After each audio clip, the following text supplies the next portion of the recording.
Previous వీడియోలో మనము పూజ గది డోర్స్ గురించి ఎక్స్ప్లెయిన్ చేశారు కదా మేడం.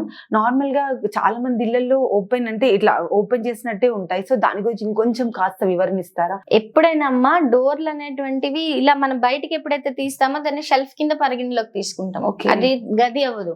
మీరు గది అన్నప్పుడు ఆ తలుపు లోపలికి వెళ్ళాలి. ఓకే, ఇంటి డోర్ లాగా ఉండాలి. ఎప్పుడు కూడా ఇంటి డోర్లు బయటికి ఇట్లా మనం లాగినప్పుడు ఒక ఇంటి లోపలికి ఓపెన్ అవ్వాలి. అదే విధంగా పూజ గది తలుపులు కూడా గది లోపలికి ఓపెన్ అవ్వాలి ఉండాలి. అలాగే ఎప్పుడైనా సరే దానికి ఖచ్చితంగా గడప ఉండాలి. చాలా మంది ఏం చేస్తున్నారు, గడప అనే పేరుతో పెయింట్ వేసేస్తున్నారు. ఒక లైన్ చాలా అందంగా వేస్తారు, డిజైనింగ్ అది కూడా పెయింట్ వేసేస్తారు. ఎందుకు వేస్తారు అంటే రకరకాల కారణాలు చెప్తున్నారు. అక్కడ గడప ఉంటే కొట్టుకుంటుందండి, మాకు ఇంట్లో గడపల సంఖ్య సరిపోలేదండి, ఇవన్నీ రకరకాల కారణాలు అంటున్నారు. ఆ కారణాలను మనం ఏదో విధంగా మనం వాటిని సమాధాన పరచుకోవచ్చు. కానీ ఇక్కడ ఏమవుతుందంటే పూజ గది అని మీరు పేరు ఇచ్చినప్పుడు గడప అనేటువంటిది లేకుండా చేయకూడదు. పెయింటే.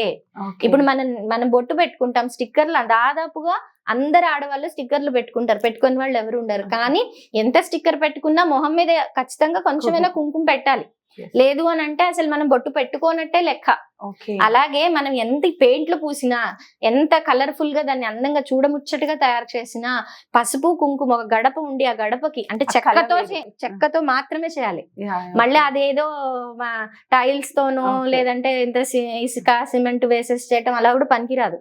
చక్కటి చెక్కతో చేసినటువంటి గడప, ఒక మంచి ఫ్రేమ్ లో ఉన్న తలుపు, 2 రెక్కల తలుపు ఉండి దానికి ఎంత పెయింట్ వేసినా మళ్ళీ దాని మీద కొంచెం పసుపు, కనీసం వారానికి 1-2 సార్లు పసుపు దాన్ని శుభ్రపరచుకుని పసుపు కుంకుమ పెట్టుకోవటం వేరు.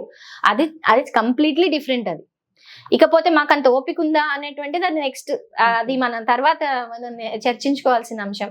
బట్ మన శాస్త్రీయ ప్రకారంగా మనం మాట్లాడుకుంటాం కాబట్టి ఎప్పుడైనా సరే ఈ నియమాలు అనేవి ఖచ్చితంగా వాడాలి.